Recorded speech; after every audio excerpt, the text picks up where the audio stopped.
What up? It's DJ Statik Selektah, the Showoff, and you tuned in to Global Spin 365.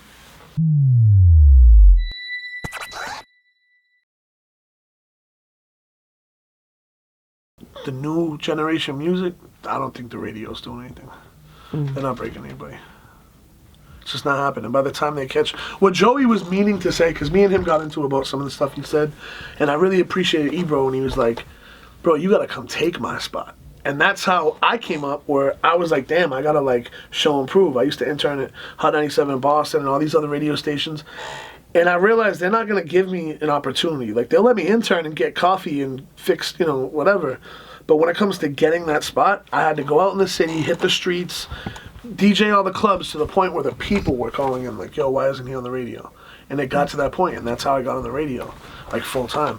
And then, you know, with the radio now, it's like, it's a lot different. Back then we had a little bit more room, like the 5 o'clock mix we could throw in. As long as you played a hit record here, and a hit record right after, you could play a new record that wasn't even on the mix show list, and you get away with it. Now, like, these DJs get fired for doing that. So, do you think it'll ever go back to the way that it was? That's why we got satellite radio. Shade 45, I'm good. I break all kinds of music. See, we break records. Showoff, 8 p.m. We'll bring a rapper up there that would never even get, that hasn't even get a shot on a blog yet. And a blog will post that freestyle, and their career will start. I can name many rappers that that's happened to as well. Really?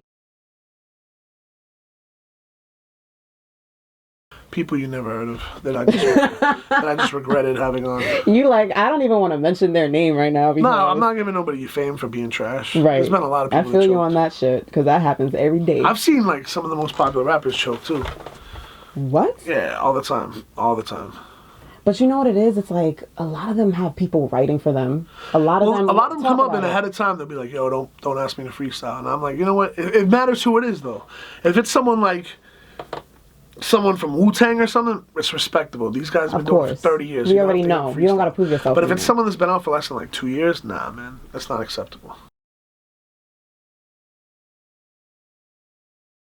Chainz, I don't know if you found out the real story behind it and like how he basically worked out a deal with iTunes where you don't know the story? You got to read the article before. No. Now you have to read it before. I'm not going to break down the article and say one little thing wrong and have the internet attack me. You got to read the article first. But he worked out. So that means we got to have a part 2. He got $500,000 from iTunes. Okay. From Apple Music. Okay. No one knew that till recently. They gave him $500,000 not to sell his album.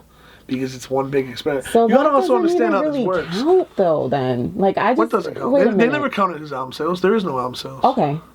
They never counted that. There's no such thing. No. I'm saying that the hype about him coming up as an indie artist without help, it's not real. Not. Absolutely. Like it's definitely. Well, everything bullshit. he did to that point was real.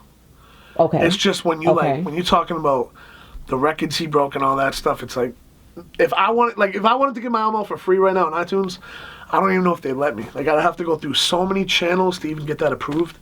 Like, iTunes helped set, like, Apple set that up. You know what I mean? I don't want to piss nobody at Apple. No. And Chainz is my bro, I'm just saying. Of course.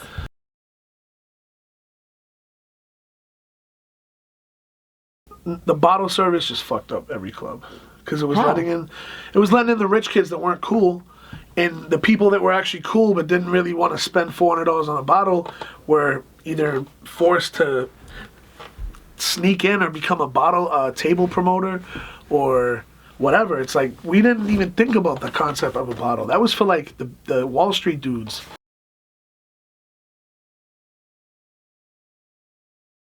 I used to go to Alchemist's crib and we'd just be making beats and stuff, and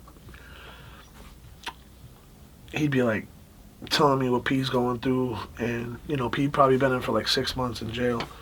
And one day he called Al's crib, and you know, I'm in one room making a beat, and he comes in, he's like, "Yo, you want to talk to P?" And I'm like, you know, I had known Prodigy, like I wouldn't even say known. We had done some mixtape stuff together. He did a freestyle for me, but like we didn't know each other like that. And I was like, "You want to talk to P?" And I'm like, "Yeah, sure." Like, and I was like starstruck because this is Prodigy, you know what I mean? I met him a couple times, but I'm like, damn. So I'm like, "Yo, what up, man?" He's like, "Who's this?" I'm like, "Statik Selektah." He goes, "Oh, what up, kid?" I'm like, "What's going on?" He's like, "Yo, I just been writing. Al's been like sneaking beats to me through cassette tapes, through the mail and all this stuff." And it's like, he's just telling me about what he's going through in there. And then after that, he wrote the book, and I remember reading the book, and some of the stuff in the book was what he was telling me on the phone for a while. And like, this is a long conversation. So he got out.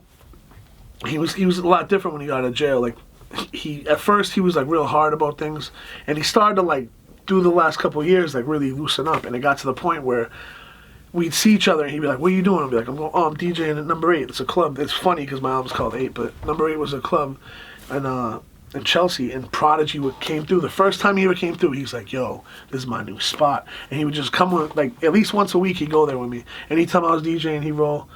And it got to the point where we would go back to my crib, not even to make music, but to like just bug out and drink and chill. And we ended up doing this song called Pinky Ring, and it took 3 nights of like 5 a.m. sessions of just chilling and doing the song. That it finally came out. I put it on my extended play album, and we just got really cool, like to the point where towards this is still 4 years ago. Like towards the like lately, he'd been chilling here all the time. He just did a record for my album. The night I signed to Roc Nation, we had a party. He came through there and performed. We brought him out at Summer Jam like a week before he passed. Yeah. You know, it's just he lived next door to me too. That's another thing. Oh, so wow. like he would hang out, like he'd come hold my daughter, and like it was just a fan thing, man. So definitely I miss him a lot. Of course. Well, rest in peace, and obviously we're never ever gonna forget him. He's a legend and an icon. So rest in peace.